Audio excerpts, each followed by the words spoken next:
Hey everybody, it's Tim Jordan. Welcome to another Amazon Amory video. In this video, I'm going to tell you about one of my first major mistakes on Amazon and a massively failed product. Here we go. All right, so I want to tell a quick story because it has some lessons in it. When I first started selling on Amazon, I was actually selling wholesale, and wholesale to me was pretty easy. You find products that people were buying, you got a cheaper price, you loaded an FBA, and it was awesome. Started selling massive numbers, but I quickly realized, hey, I can't do this forever because what if my supply shuts off?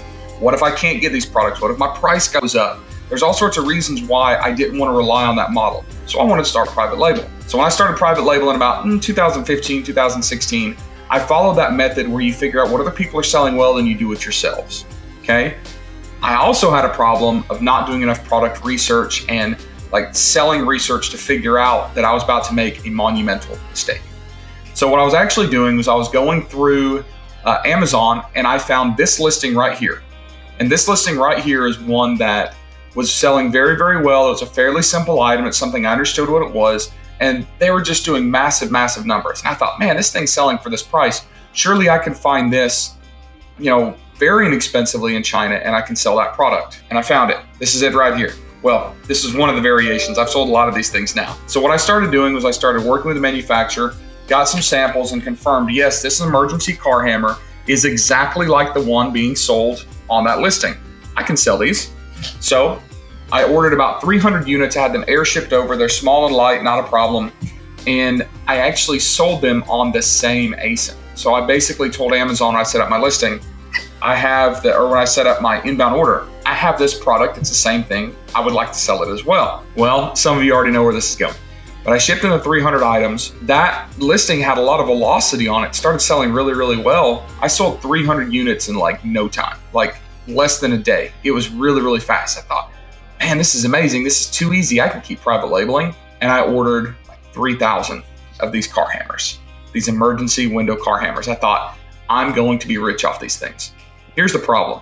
That listing was private labeled. It means that they had done something to the product, even though it's the same, that made it their own.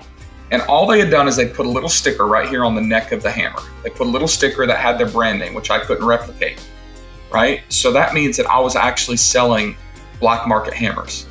I was selling infringement items, right? I was literally hijacking a listing in the most, notoriously bad way possible. So after I ordered these 3,000 units and I was sitting around counting the money I didn't have yet, thinking I was going to be rich, two things happened. One is we got a notification on our Amazon account one morning. I woke up to that dreaded email that said, your account has been suspended. We are holding your funds. I almost passed out. I went and had to get an extra cup of coffee. I had to pace the house for a little while thinking, did I read this wrong? What happened? Am I insane? Surely I'm imagining this, but no, I was not. Bigger problem was they were holding our funds. And at that time in our account was about $125,000. $125,000 being held. And all of our sales were locked up. We weren't making any sales. I went into pure blown panic mode. In FBA, because of our wholesale business, we probably had another $200,000 worth of inventory. And we had all that money tied up that was in our cash account that they weren't releasing. And I couldn't figure out what I'd done. So I started researching. I eventually figured out exactly what listing ownership is, what inauthentic items are, what counterfeit is, and realized I had made a heinous mistake. It's okay. Long story short, I eventually got reinstated. I got the account back up. We got our money back. I had to write all sorts of plans of action, swearing that we would never do this again. We didn't understand all that good stuff. But then I had a problem. I had 3,000 emergency car hammers and I wasn't sure how I was going to sell them. So I thought to myself, this will be easy. I'll set up a new listing. I'll do the private label thing. I will optimize my listing. I'll run some PPC. This will be great. That was in 2016, I believe. I still have hundreds and hundreds and hundreds of these hammers because I couldn't sell them. This is my second mistake.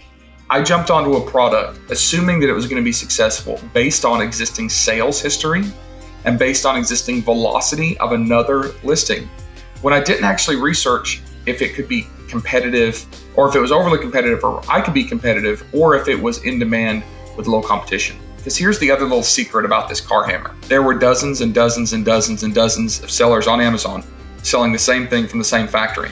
there were multiple accounts owned by the factory that was making these. They could undercut us all on price. So once I realized I couldn't sell on that primary listing that had the velocity, had their views, it was kind of the first listing of its type on Amazon, I was dead. And it was very heartbreaking to realize that. It was too competitive. There's too many other sellers. I could never rank it. I could never get my listings optimized enough. I tried ranking techniques. I tried all sorts of stuff, and it never happened. I never made any money. In fact, I lost a lot of money on that. So 2 crucial mistakes that I made. The first one is I was assuming that I could make sales based on existing sales revenue and sales volume, especially off of another listing. Well, actually, maybe there's 3. There's 3 mistakes that I made.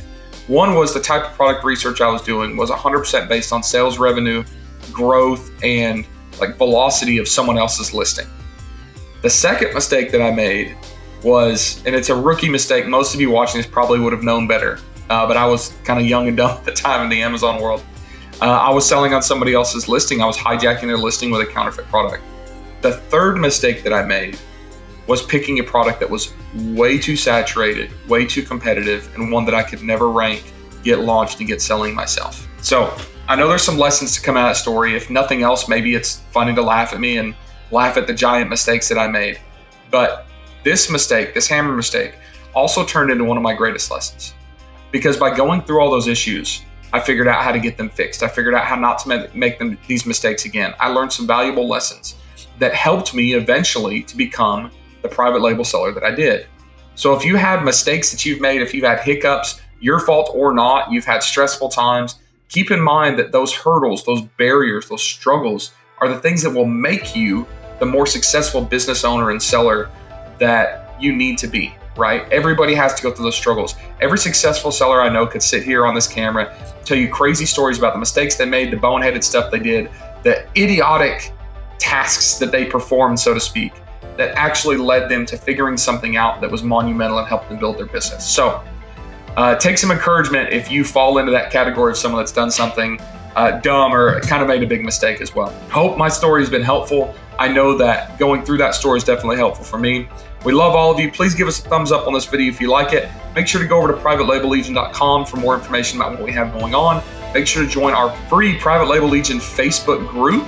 Just go to Facebook, type Private Label Legion Facebook group, and you can find it. You can also go to thelegion.group in your browser URL. It'll take you straight there. Join it, join the community. We'll see you guys on the next Amory video.